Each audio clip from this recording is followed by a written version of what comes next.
Ephesians chapter 4, verses 1 through 16.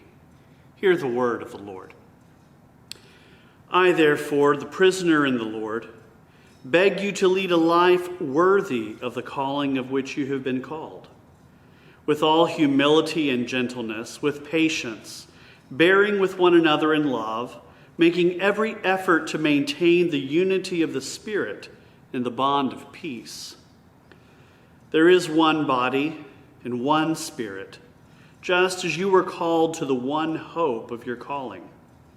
One Lord, one faith, one baptism, one God and Father of all, who is above all and through all and in all. For each of us was given grace according to the measure of Christ's gift. Therefore it is said, when he ascended on high, he made captivity itself a captive. He gave gifts to his people.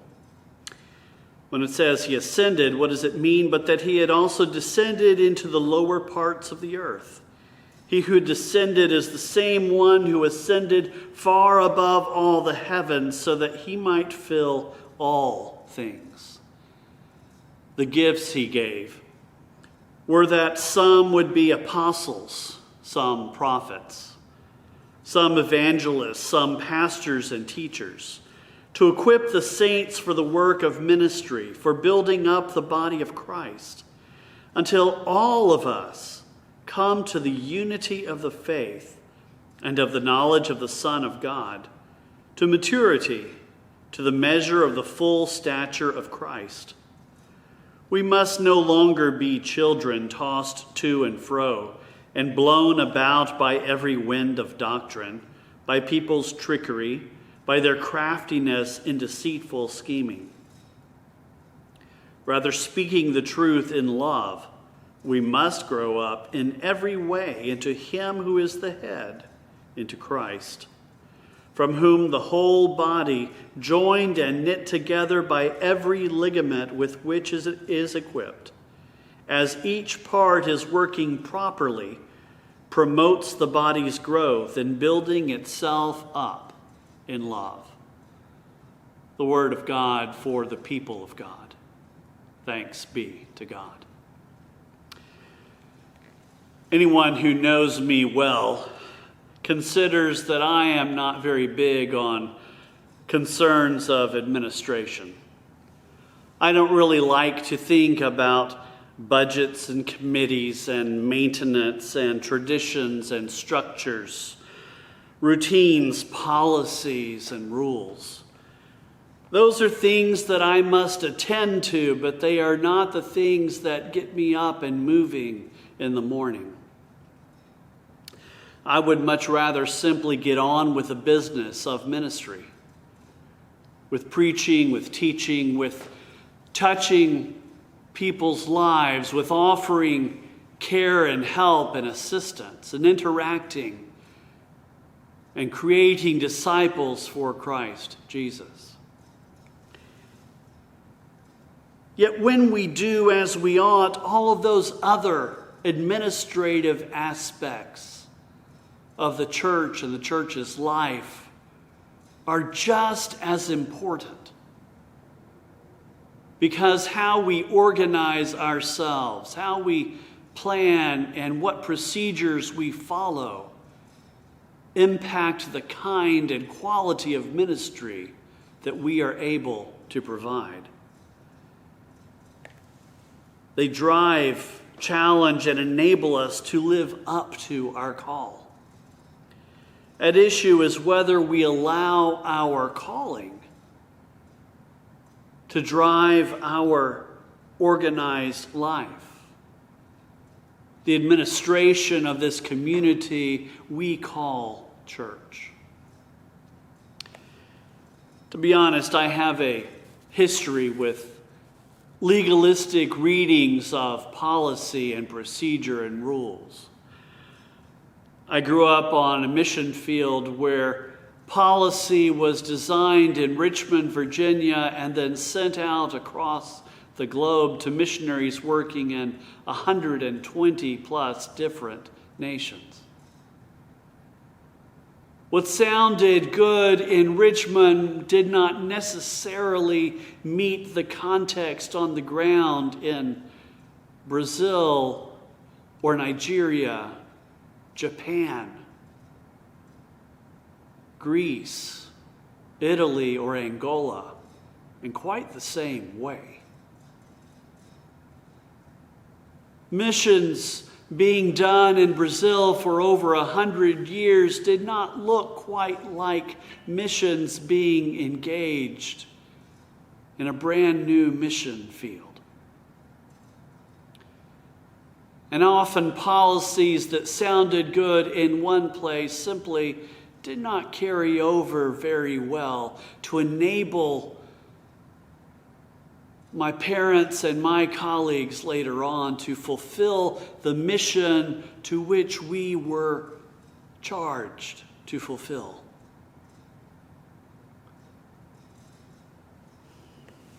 I still carry that tendency to look harshly at policy, at wanting to ignore rules and get on with the task at hand. And yet the rules and policies that we design, when done well, enable us to do what we were called to do in ways we would not otherwise do them. Good policy, good administration, good plans, good strategies are just as important as the day-to-day actions that we carry out, claiming them as ministry. Because when our mission is primary, it must be driven by thoughtful processes that enable and help us to do more than go through the motions of what happens to feel good at the moment,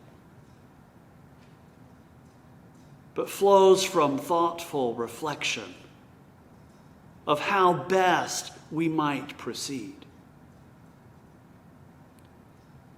I like to think that the New Testament offers no rules and policies, no programs, and no structures for the work of the church, because Jesus left behind first and foremost a mission. And yet Jesus also taught and counseled his disciples on certain aspects that would be policy for a growing church. You see, all was fine in the church in Jerusalem until they came face to face with the gospel reaching beyond their standard ways of being church. The widows of immigrant Jews who had come from other parts of the Roman Empire were not being cared for, not because the church didn't want to care for them,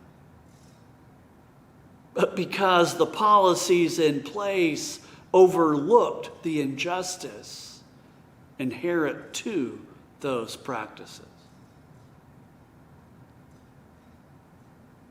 You see, we are quick to organize our work as a church according to our traditions, according to culture, according to the norms of our society, and what we must be called back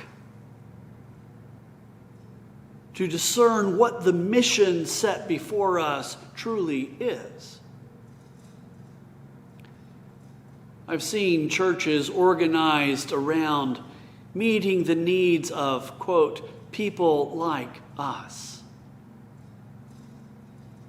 And while not speaking clearly about it, taking steps that made any who were not quite like the in-group uncomfortable at minimum with coming. I've seen churches erect barriers on their property to keep out, quote, the wrong kind of people.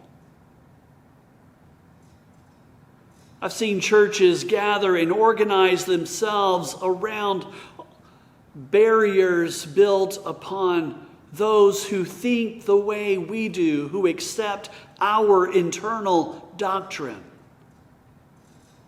Well, that works fine until someone in that closed group actually learns something new. It works until the standard and received tradition and heritage and doctrine is challenged by new realities that had not been considered. The Jerusalem church was stretched when suddenly God's Spirit was poured out upon Cornelius and those non-Jews gathered at his house. And they had to recognize that their standards, their procedures, their processes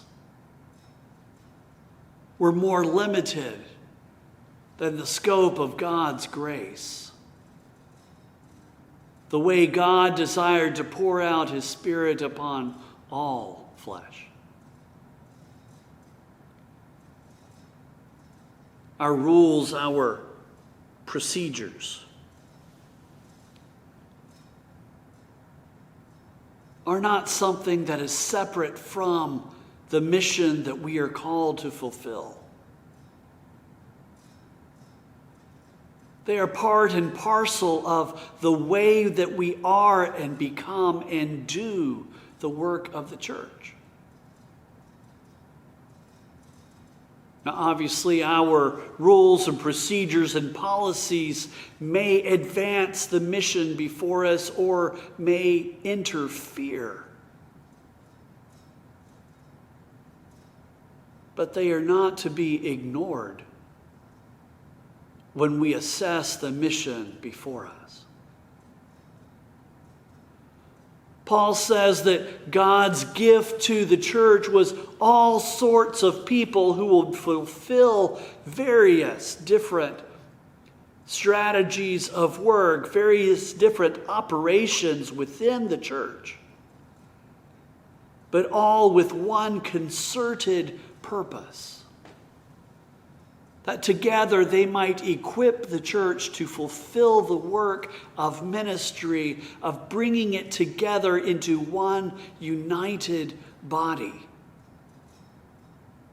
that would together communicate the presence, the action, the will, the character, and the purpose of God with one voice.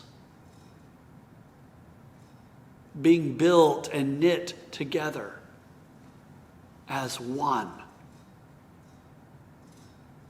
That together we might fulfill the mission placed upon our shoulders. Becoming worthy of our call requires that we assess how we do the things that we do. In the aftermath of Hurricane Katrina, I had the opportunity to serve with a disaster relief feeding unit down in Slidell, Louisiana. We gathered at a church that had been struck by the storm. Its steeple had been knocked off the top, although it was still hanging on to its moorings. And pointing down into the parking lot where the feeding unit was set up. The fellowship hall was taken over as a store for distribution of goods for a community in need. The educational space and hallways and rooms around the sanctuary were taken over as living quarters for those who were there working in the various aspects of the disaster recovery ministries. Some went out cutting down trees and clearing power lines. Some were out helping homeowners get to their homes. Some were working on the feeding unit, and some were distributing goods and helping people access services. Some were engaged in washing clothes. But in all that we were doing, we were working together to fulfill one mandate: to express God's love and care to a people hurting.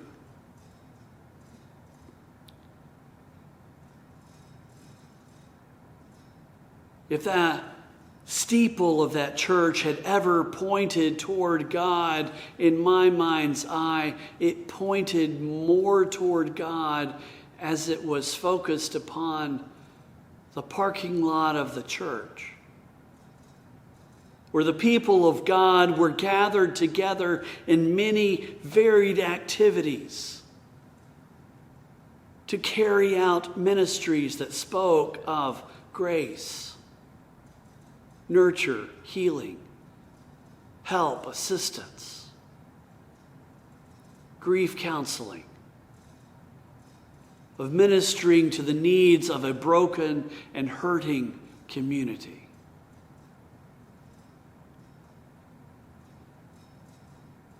The policies in place in that time and moment were far out of the norms of daily life in that church prior to the coming of Hurricane Katrina. But they shifted because the mission of the church didn't change. But the context of life surrounding that church shifted with the turbulent storms that had plagued the community. And so others came from other parts to assist in offering that message of God's grace, hope, love, to grant encouragement, to meet needs, and along the way to build one another up as we joined hands in a myriad different strategies of ministry, that collectively we might become and give evidence of being the body of Christ. How we organize ourselves matters, because everything that we do matters. There is no part of our existence that is cut off from our being disciples of Jesus Christ. And living in such a way as to become worthy of the calling placed upon us means that we must give thought and reflection also to even how we organize ourselves. That every effort might be coordinated to share grace, love, to build unity and peace, welcome and belonging. Because this is our charge. To be filled with God, to be filled with the love of Christ, and then allow it to overflow in every aspect of our existence.